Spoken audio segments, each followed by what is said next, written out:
Hi everyone, I'm Kathy from Kathy's Creative Collections, and today we're going to make a fall wreath.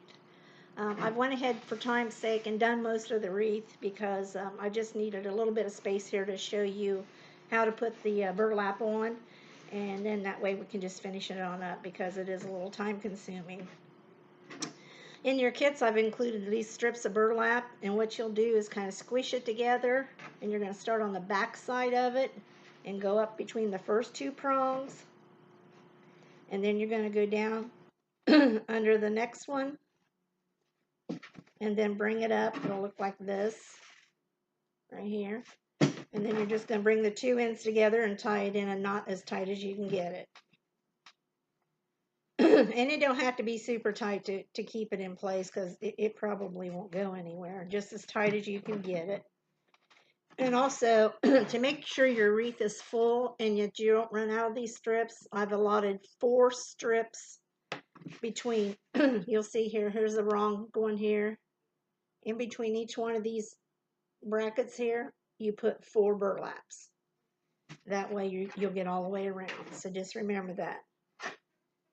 And like I said, you go down, go behind, go up the first 2, down the next one, wrap it around the bottom, and tie it in a knot.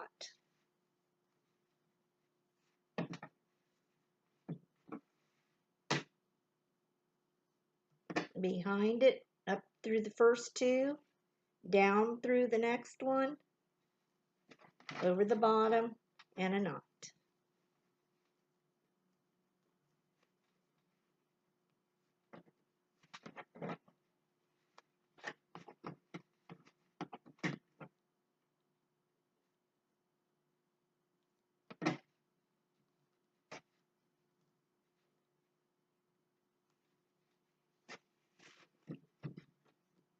Burlap kind of gives it that rough fall look, kind of that ragged look, something different.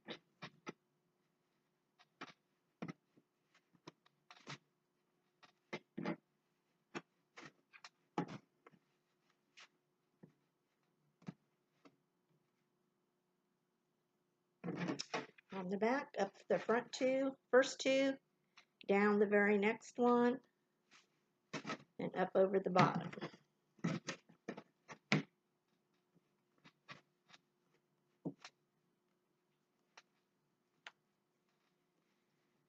And you just tie that in a knot. I had an extra one here. So that's what your wreath will look like if you just put 4 in between each one of those rungs that go this way. It'll complete the whole wreath. Then when you get that part done, of course you can move them around, if you see a little space or something. And also on some of these, when I get totally done with my wreath, I like to go back and cut off the very long pieces of burlap. But then the next thing you're going to do is you're going to glue on, hot glue your leaves on. And I've allowed 3 for each side, plus I put 1 extra one in your kit just in case you felt like you needed that extra. And what I do is I just put some glue on the stem, and I glue the first one with the leaves facing down.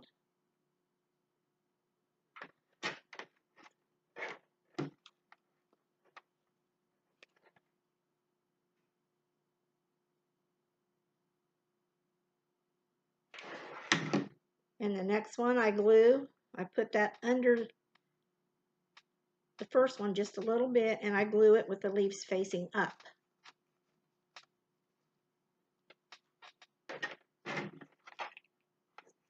And then the last one, which is usually the one I save for, that has either the little seed beads on it or the pumpkin, or whichever one you would happen to have gotten. I put it in between the 2.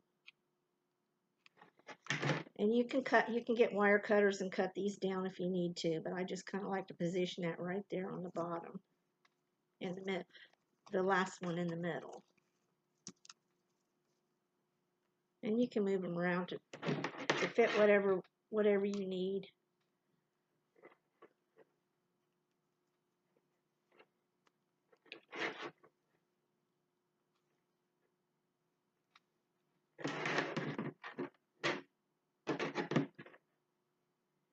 And then you go over to the other side and take your 3 bunches of leaves and you do the same.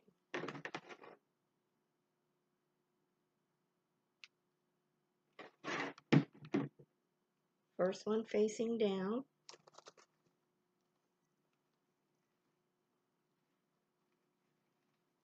And you'll get a feel for it as you go along. You'll know what looks good to you and what don't look good to you. And with glue sticks, if you don't even like it, because glue peels off pretty easily, you can actually pull it off after it dries and reposition if you don't like what you did the first time. Just be careful you don't rip up your burlap too much, but I think it'd probably take it pretty well.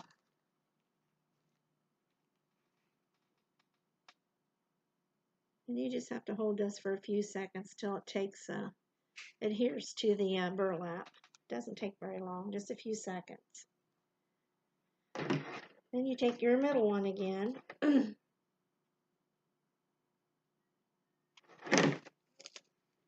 stick it in there in the middle. And I always try to put a little extra glue on those stems when I'm done, and pull one of the leaves over to cover most of that stem up there, that you don't see all that.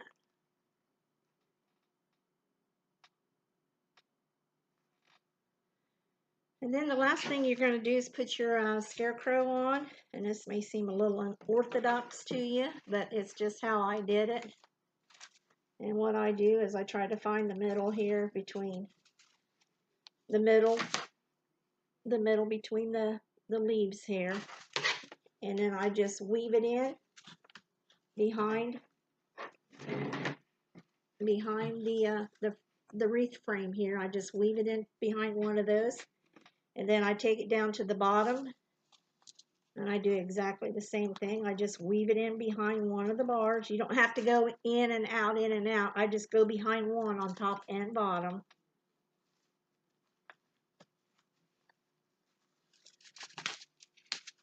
And I just bring him down to where I want him.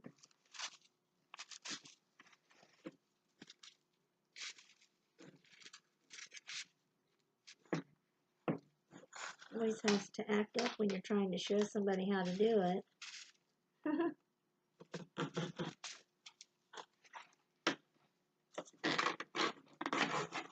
Well, for whatever reason, that's not wanting to work. So and sometimes I can't get it through the top and make it look right. So I just weave it through the bottom there. That worked much better. Just go through the bottom. And then you want to take his little arms out here and put them where they need to be, and his little legs. Right there in the middle. And then as far as this goes, this is the unorthodox part. I just break it off. And then it's a perfect fit. And there you have your little wreath. Hope you enjoyed today. See you soon. Bye.